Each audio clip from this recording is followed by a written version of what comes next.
کیا. میرے حبیب کریم علیہ السلام نے جس عورت کو پسند کیا، جس عورت کی تعریف کی، جس عورت کی بابت میرے نبی نے ارشاد فرمایا، وہ بڑے خوبصورت لفظ ہیں صاحب احکام القرآن نے لکھے ہیں. میرے حبیب پاک نے صحابہ کی محفل سجائی، مجمع کھچا کھچ مسجد بھر گئی. حضور نے فرمایا بول کے بتاؤ خیر النساء کون سی ہے، عورتوں میں سب سے اچھی بی بی کون سی ہے، بول کر کے بتاؤ. حضرت صدیق اکبر سے لے کر مولا علی تک، حضرت علی سے لے کر جناب بلال تک، حضرت سلمان فارسی سے لے کر عبداللہ مزنی تک بھرا پڑا ہے مجمع. حضور نے فرمایا بولو سب سے اچھی عورت کون ہوتی ہے؟ ایک صحابی کہنے لگے حضور جس کی نماز قضا نہ ہوئی ہو. فرمایا وہ بھی اچھی ہے پر تم میری مراد کو نہیں پہنچی. ایک نے کہا حضور جو خامد کی تابع دار ہو. فرمایا وہ بھی اچھی ہے پر تم میری مراد کو نہیں پہنچی. ایک صحابی نے کہا یا رسول اللہ جو پاک دامن ہو. حضور نے فرمایا تم میری مراد کو.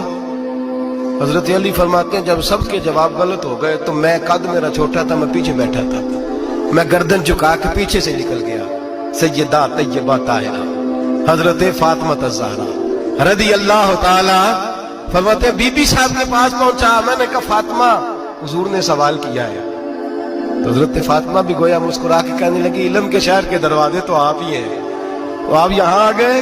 کہا حضور نے سوال کیا ہے اور مجھ سے لے کر ابو بکر عمر عثمان غنی تمام کو کسی کو جواب نہیں آیا. حضور نے پوچھا بہترین عورت کون ہوتی ہے، بہترین خیر النساء بہترین بی بی کون ہوتی ہے؟ حضرت سیدہ فاطمہ کہنے لگی علی بڑی سادی سی بات تھی، سمجھ نہیں آئی. کہ فاطمہ بتلا دو اتنی سادی ہے تو.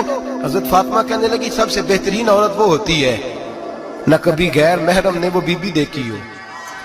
اگلے جملے بھی یاد رکھنے. اور فرمایا نہ اس بی بی نے کبھی کوئی غیر محرم دیکھا ہو.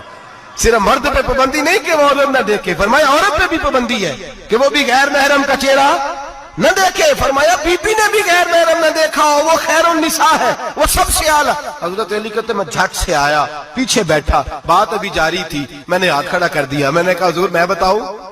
نبی پاک نے فرمایا بتلاؤ. تو کہتے میں نے کہا حضور بہترین بی بی وہ ہوتی ہے جس نے نہ کبھی غیر محرم دیکھا ہو اور نہ غیر محرم نے کبھی اسے دیکھا ہو. علی فرماتے ہیں میں نے جواب دیا تو میرے رسول کی آنکھوں میں آنسو آ گئے. حضور روئے اور فرماتے ہنستے مسکراتے اچانک صحابہ کے آنسو برسنے لگے.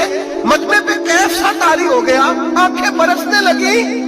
ہم لوگ حضور کے رونے پر سکتے میں آ گئے. نظر اٹھائی تو جواب تو میں نے دیا تھا، تعریف میری ہونی چاہیے تھی، شاباش مجھے ملنی چاہیے تھی. میرے حبیب نے رو کے آنسو پوچھ کے فرمایا میں تمہیں کہتا نہیں الفاطمہ تو بدعۃ منی، فاطمہ واقعی میرے جگر کا ٹکڑا ہے، فاطمہ میرے وجود کا حصہ ہے، میں تمہیں کہتا نہیں رہتا. کہا فاطمہ میرے جگر کا ٹکڑا ہے. حضرت علی فرماتے ہیں صحابہ میری طرف دیکھنے لگے اور کہنے لگے علی جواب تو دے، شاباش بی بی صاحبہ کو ملے. تو کہتے ہیں میں نے کہا حضور روئے ہیں تو آنسو میرے بھی چھلک ہی پڑے ہیں. فرمانے لگے لفظ میرے ہیں پر سوچ اس بیٹی کے ہے جس کی تربیت محمد عربی نے فرمائی ہے.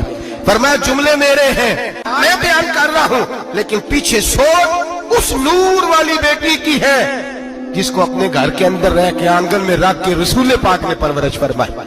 حضرت فاطمہ فرماتی ہیں حضرت علی میرے پاس دوڑے آئے اور کہنے لگے فاطمہ چل مسجد، پتہ نہیں حضور کو کیا ہو گیا. حضور رو رو کے بحال ہو گئے اور حضور حجرے میں رو رہے ہیں اور ہچکیوں کی آواز مسجد میں آ رہی ہے. چل ذرا چل کے حضور کی بات دیکھ کیا ہوا ہے، ہماری کو طاقت نہیں اندر جانے کی. سیدہ طیبہ طاہرہ حضرت فاطمہ جھٹ سے پردہ اوڑا حاضر خدمت ہوئی، اندر گئیں. کہتی ہیں حضور کے کندھے پہ ہاتھ رکھا تو محبوب بیٹی کے ہاتھ کی ٹھنڈک محسوس کی، سر سجدے سے اٹھایا. فرمایا فاطمہ آ گئی ہو؟